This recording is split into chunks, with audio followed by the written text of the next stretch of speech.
Hello मेरे super Indian students, कैसे हैं आप लोग। आज हम आपके सामने लाए हैं एक नई ट्रिक जिसकी सहायता से हम रीतिकाल के कवियों को याद कर सकते हैं। देखो, बहुत इजी कहानी है। लगभग 90% लोगों ने बाहुबली पिक्चर देखी होगी। तो उसमें जो बाहुबली के सामने जो विलन होता है उसका नाम है भल्लाल देव। ठीक है, जो उसकी मम्मी को किडनैप करके रखता है। तो भल्लाल देव जो था, यानी बड़ा बेटा जो था, उसके सेनापति, उसने अपने सेनापति को भेजा। वो बुद्धू था, बुद्धू है ना, मतीराम उसका नाम था। मतीराम ने पैरों में पाजे बांध के चला गया, मतलब है ना, मतलब पाजे बांध के। तो बाहुबली ने देख कर वो उसे मतलब हंसने लगे लोग। बाहुबली का जो केशव बिहारी था, एक नाम मानो, बाहुबली केशव बिहारी को घना आनंद आया। घना मतलब बड़ा आनंद आया। ये घना शब्द जो है मतलब मैंने राजस्थानी या हरियाणवी लिया है। घना आनंद आया। तो एक प्रकार से कहानी मन में बैठा लो आप लोग। ठीक है, कहानी क्या हुई।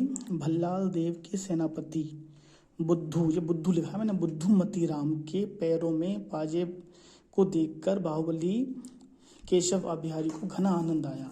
जरा आपको देखो, ऐसा लग रहा होगा कि सर कितनी बड़ी लाइन है ये, लेकिन एक बार सोचिए जरा कि एक लाइन याद करने से आपको रीतिकाल के 90% कवि याद हो जाएंगे, जो मेन कवि हैं।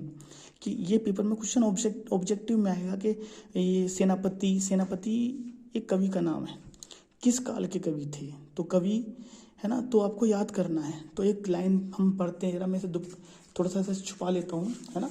इमेजिन करिए जैसे मैंने दुक्का ये कॉपी। तो क्या करेंगे हम, सेनापति है ना, भल्लाल देव के सेनापति ने पैरों में पाजे बांध के जब युद्ध करने पहुंचा, तो उसे देखकर जो बाहुबली केशव बिहारी थे, उन्हें घना आनंद आया। घना आनंद मतलब बड़ा आनंद आया। अब इसका सुनो ट्रिक क्या है।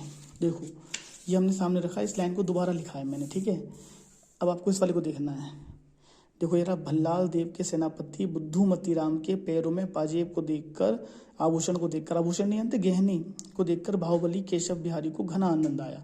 एक लाइन बनाने से तो कितने सारे 1 2 3 4 5 6 7 8 9 10 हमें याद हो रहे हैं। तो अब जरा इमेजिन पास लाता हूँ मैं आपको। देखो यार, भल्लाल देव, तो देव से हो गया देव। ये जो देव है ना, एक कवि का नाम है। अभी आपने सुने ही कितने हैं। जब हम बड़ी कंपटीशन में आएंगे, जैसे किसी भी कंपटीशन में 50 नंबर की हिंदी आती है ना, तो हिंदी में ये आएंगे ही आएंगे आगे भी। तो देव कौन से काल के कवि हैं, रीति काल के कवि हैं। सेनापति से सेनापति बन गया, बुद्धू से बना बोधा, बोधा कवि भी थे एक, है ना। अभी तो उनके अंदर भी पढ़ना पड़े करेगा फॉर फ्यूचर, अभी तो छोटी क्लास में नहीं आएगा ज़्यादा। मतीराम हो गया, पैरों से हो गया पद्माकर, पैर या पदम कहते हैं ना, पदम, अपने पैरों को दूर रखो, पद्मों को दूर रखो। पाजेब के, पैरों में पाजेब होती है ना, के आभूषण को, पाजेब क्या है, एक प्रकार का आभूषण है। तो आभूषण में देखो भूषण आ रहा है, तो भूषण कवि। ठीक है, को देखकर बाहुबली केशव बिहारी, ये पूरा एक नाम है, बाहुबली केशव बिहारी। जैसे कुंज बिहारी क्या बात है तुम्हारी, एक डायलॉग बना था। तो बाहुबली केशव बिहारी, केशव से हो गया केशव, बिहारी से बिहारी लाल। घना आनंद आया, तो घना आनंद संधि कर, तो घना आनंद आया। तो एक प्रकार से ये सारे कुछ कवि हमने एक ही लाइन में याद कर लिए। जैसे मान लीजिए, मैं आपको ज़रा दोबारा से रिपीट करता हूँ। मान लीजिए हमारे पास ये है, ठीक है। तो मेज के कलर को मत देखो, यहाँ पे आ जाओ। भल्लाल तो मैंने वैसे ही एक लाइन बनाने के लिए कर दिया। देव से हो गया देव, सेनापति कवि का नाम है। बुद्धू से बोधा हो गया, मतीराम भी एक कवि का नाम है। पैरों से हो गया पद्माकर, पाजेब के आभूषण, तो आभूषण में क्या दुखा हुआ है, भूषण को देखकर बाहुबली कुछ नहीं है। केशव से हो गया केशवदास, बिहारी लाल को घना आनंद, तो घना आनंद।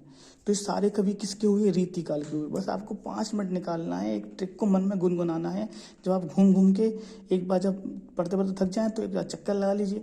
क्या, भल्लाल देव के सेनापति बुद्धू मतीराम के पैरों में पाजेब को देखकर बाहुबली केशव बिहारी को घना आनंद आया। ठीक है, इसे 2-4 बार बोलेंगे तो माइंड में आपकी लाइन बैठ जाएगी। ठीक है, अगर आपको मेरी ट्रिक अच्छी लगती है तो आप कमेंट करिए, कुछ कमी है तो बताइए। अगर आपको किसी और चीज़ की ट्रिक्स चाहिए तो आप कमेंट कर सकते हैं, ताकि मैं उनके बारे में आपको ट्रिक बता दूँ। ठीक है, best of luck for the paper आपको।